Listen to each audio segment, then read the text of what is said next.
radioactive nuclear fallout. That is exactly what the residents of Northern Europe woke up to on the morning of April 26, 1986.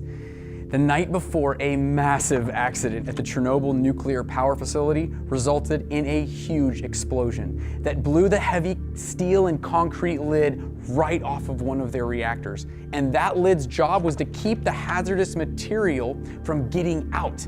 Without it there, over 100,000 pounds of radioactive nuclear waste escaped into the atmosphere, where the wind quickly dissipated its surrounding regions and eventually across the entire continent of Europe.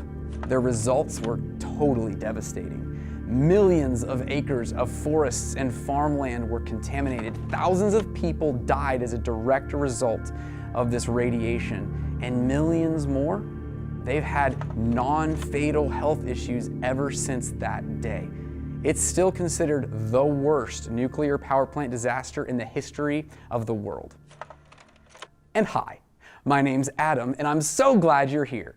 And just in a moment, that story is going to make a little bit more sense. But let me tell you that we are in a series right now called Foot in Mouth. And if you're like me, you can think of a few ways that you've put your foot in your mouth over the years. Maybe you misspoke, or you accidentally insulted someone, or you just kind of said something and wish you could take it back, but you can't because our words are just kind of out there then. But let me explain. We're taking this journey together because we believe that if we follow God's guidance that we find in the Bible, we can have fewer of these foot-in-mouth moments. And really the series boils down to this verse in Proverbs chapter 21, verse 23. It says this: "Watch your words. Be aware of what you're saying, because your words matter so much." Your words can literally change someone's life for better or for worse. Your words can inspire someone or totally defeat them. And maybe the scariest thing about our words is that our words actually show everyone else who we really are. I'm serious. Jesus himself said this in Matthew chapter 12, verse 34. Listen. "Your words show what is in your hearts." Do you understand the words that are coming out of my mouth? Everyone understands the words that are coming out of your mouth. And Jesus says that the words that are coming out of your mouth reveal the real you, which could be awesome or not, depending on how you're using your words.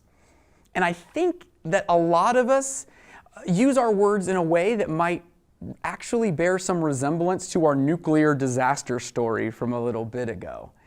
We let these words come spewing out of us like hazardous radioactive material. They can wreak havoc on those around us, and they can cause damage that we can't see for many years to come. What am I talking about? What could possibly make that kind of a difference in other people's lives? Well, I'm talking about the words that we choose to use that criticize or that tear others down. Well, just like the residents of Northern Europe found out, when harmful substances escape and they were never meant to leave their source, the results can be totally devastating.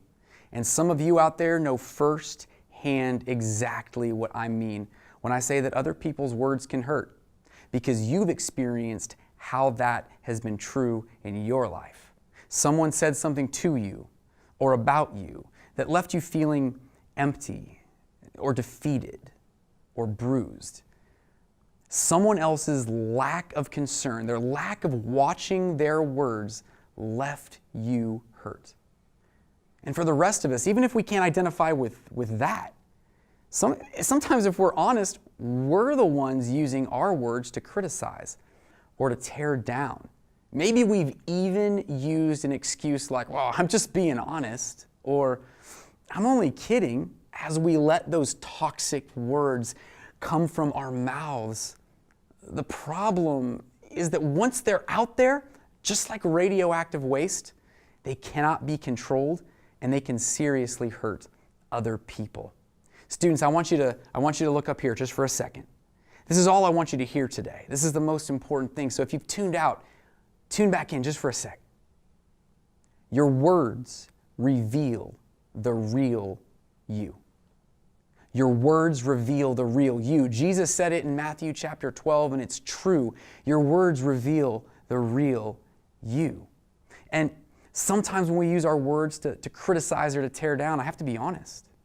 That will always, always say more about you than it does about anyone else. It may say that you're hurting or you're sad or you're broken or you're bruised, but it always says there's something deeper going on. It always, when you have toxic speech, it's always paired with something toxic going on in your heart.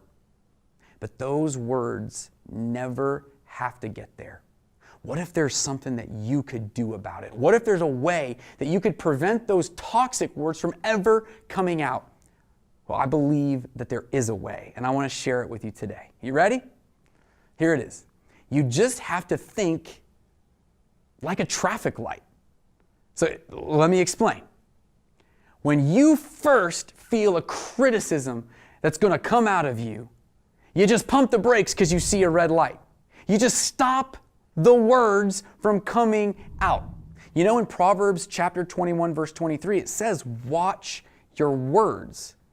But it goes on to say, hold your tongue.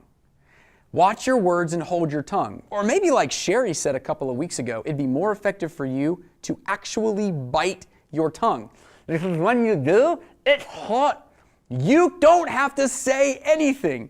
You can literally be like the lid of a nuclear reactor. You can prevent those horrible things from coming out just by closing your mouth and not letting them out. So whenever you feel like you're going to be critical of someone else, just see the red light, pump the brakes, and stop. Next, once you've stopped the words from coming out, I want you to picture the yellow light. There it is. Yellow light, right? It means caution. Pump the brakes, proceed now with caution. Look at Ephesians chapter 4 and verse 29. Let everything you say be good and helpful. Ask yourself, is what you're about to say good and helpful? Take just a moment. Watch your words. Proceed with caution. And if what you're going to say is good and helpful, then green light. You're good to go. It's that simple.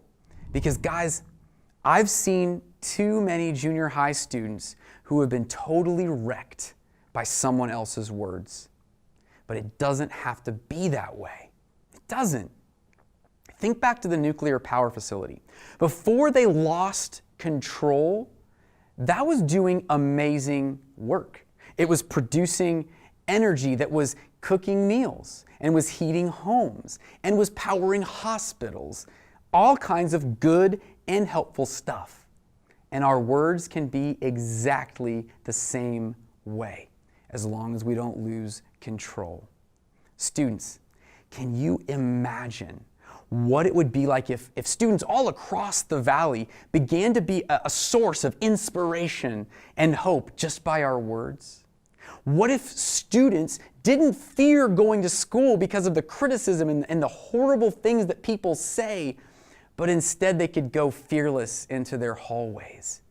Students, I truly believe that when we watch our words as God guides us to in Proverbs, not only will we have fewer of these foot-in-mouth moments, but we will truly show what a difference Jesus has made in our hearts, because the words that we use reveal who we are.